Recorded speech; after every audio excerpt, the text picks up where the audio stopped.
Assalamualaikum warahmatullahi wabarakatuh. Perkenalkan, nama saya Nazwa Nurul Aulia dari kelas 1B dengan nomor NIM 2025-15115.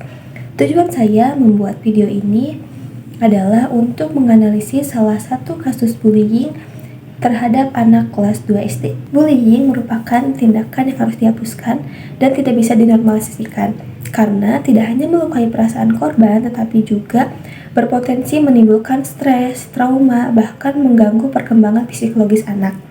Baru-baru ini viral sebuah video yang dimana memperlihatkan seorang anak kecil menangis kepada kakaknya bahwasannya dia diejek oleh teman-temannya dengan ucapan minimal punya ayah dan ibu dong. Tar dulu, sini, lihat mukanya, tarik napas. Oke, kenapa sok cerita? Nggak punya ibu. Kata siapa? Emang bilangnya gimana? Ya sama kakak, minimal sama masih ada keluarga tuh. Nggak kayak kamu yatim piatu katanya. Astagfirullahaladzim, gitu deh ngomongnya, ya Allah. Dalam video tersebut, sang anak terlihat menangis mengungkapkan perasaannya kepada sang kakak. Sementara sang kakak berusaha menenangkannya dengan cara memeluknya.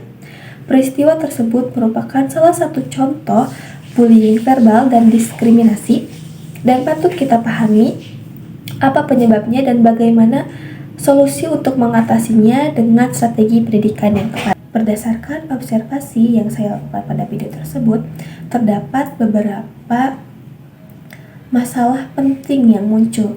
Yang pertama, diskriminasi verbal berupa penyinggungan terhadap latar belakang keluarga korban. Yang kedua, ada diskriminasi sosial, yang dimana pelaku menganggap bahwasannya anak yang tidak memiliki orang tua memiliki nilai yang rendah, sehingga dampak emosional tampak langsung terhadap korban, yang dimana ia tampak begitu sedih saat bercerita kepada sang kakak, sehingga dapat menimbulkan trauma berkepanjangan, yang dimana dapat menimbulkan menurunnya harga diri, menutup diri dari lingkungan sosial, hingga stres yang berkepanjangan.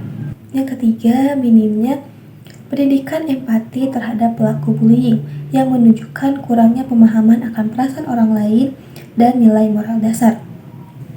Situasi ini menggambarkan bahwa bullying bukan hanya masalah perilaku tetapi juga masalah lingkungan, pendidikan moral, dan kontrol sosial. Selain itu, saya juga menganalisis penyebab negatif perilaku tersebut. Ada beberapa faktor, diantaranya yang pertama, faktor moral. Menurut Colbert, pada usia itu anak masih pada tahap moral awal atau prakonvensional, yang dimana anak mengukur benar salah berdasarkan hukuman dan imbalan.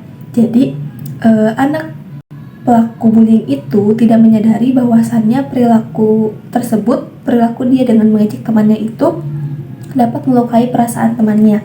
Lalu yang kedua, faktor lingkungan keluarga. Bisa jadi anak ini meniru terhadap pembicaraan yang berada di lingkungan keluarganya. Dia meniru ucapan orang tuanya atau kakek neneknya atau tantenya atau siapapun itu yang masih berada lingkup keluarganya. Dan anak itu menirukan ucapan-ucapan mereka. Mereka beranggapan bahwa ucapan itu bisa saja diucapkan dan tidak berdampak apapun. Namun seharusnya keluarga itu merupakan tempat utama anak untuk menumbuhkan empati, saling menghargai, dan dapat menghargai perasaan orang lain. Seharusnya orang tua juga mampu menanamkan nilai-nilai tersebut pada anaknya sejak usia dini agar anak dapat tumbuh besar dengan nilai moral yang tinggi dan dapat menghargai perasaan orang lain. Yang terakhir, faktor sekolah dan teman sebaya. Bisa jadi guru juga kurang perhatian terhadap anak didik. Guru ini cuek terhadap anak didik dan kurang menerapkan pendidikan akan etika, moral, dan perasaan untuk saling menghargai sesama teman. Kelompok pertemanan juga bisa mempengaruhi, yang dimana kelompok ini membiasakan ejekan itu merupakan suatu hal yang biasa, sehingga ada kesenangan tersendiri terhadap pelaku-pelaku bullying karena mereka merasa korban bullying ini akan merasa takut, cemas, dan tidak bisa melawan. Sehingga anak-anak pelaku bullying ini menyebabkan dampak negatif terhadap lingkungan sosialnya dan dapat menghasut teman-teman lainnya untuk melakukan hal yang serupa. Menanggapi permasalahan tersebut, tentu setiap masalah harus ada solusinya.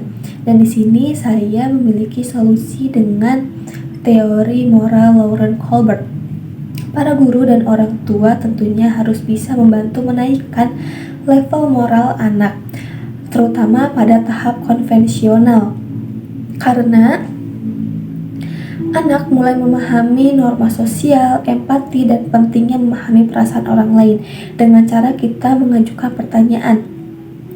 Mengapa menghina itu salah? Bagaimana jika kita melakukan hal tersebut? Dan apa yang akan terjadi apabila mana kita melakukan hal tersebut? Apa yang terjadi kepada orang yang kita perlakukan seperti itu? Nah, praktiknya bisa dilakukan dengan cara diskusi ringan dan dapat juga dilakukan dengan cara role play empati, yang dimana anak memainkan permainan peran sehingga anak dapat memahami serta merasakan perasaan orang lain. Selain itu, kita juga dapat melakukan intervensi terhadap pelaku bullying. Kita bisa melakukan konseling terhadap pelaku bullying dan menanyakan hal apa yang mendasari anak tersebut dapat melakukan bullying terhadap korban. Dan kita juga tentu dapat mendapatkan solusi atau mendapatkan jalan keluarnya, bagaimana mensikapi atau bagaimana mengambil tindakan apa yang harus kita lakukan terhadap pelaku bullying itu. Nah, salah satunya dengan cara penguatan perilaku baik melalui reinforcement. Selain melakukan intervensi terhadap pelaku, tentu kita juga harus melakukan intervensi terhadap korban. Nah, di sini peran keluarga, teman, dan sekolah harus bisa memberi dukungan kepada korban agar dia berani untuk speak up tentang apa yang ia rasakan. Selain itu, perlu juga pendampingan psikologis agar anak bisa terbuka terhadap apa yang ia alami dan dapat meredam stres dan mencegah trauma. Serta psikologis juga dapat memberikan solusi untuk mengatasi rasa takutnya, dan misalkan dengan cara melakukan relaksasi, dengan melakukan pengontrolan emosi dan komunikasi yang efektif. Lalu yang terakhir ada kerjasama antara sekolah dengan orang tua. Pihak sekolah perlu melakukan sosialisasi kepada para orang tua tentang bahayanya bullying, karena terkadang masih ada orang tua yang tidak mengerti dan tidak bisa menerima bahwasannya anaknya ini pelaku bullying. Lalu sekolah juga bisa membuat aturan anti diskriminasi yang tegas, jelas, dan konsisten, memberikan pengarahan kepada peserta didik bahwasannya tindakan bullying ini bukan tindakan yang bagus, karena dampaknya sangat buruk bagi korban bullying, karena hal itu bisa menyebabkan trauma yang berkepanjangan. Lalu yang terakhir, membentuk lingkungan kelas yang aman dan inklusif. Guru perlu memonitoring setiap peserta didik apakah ada perilaku seperti mengejek, mengolok-ngolok, atau menghina, atau bahkan melakukan kontak fisik yang bisa membahayakan temannya, karena faktor-faktor tersebut merupakan faktor awal yang dapat memicu terjadinya bullying di lingkungan sekolah.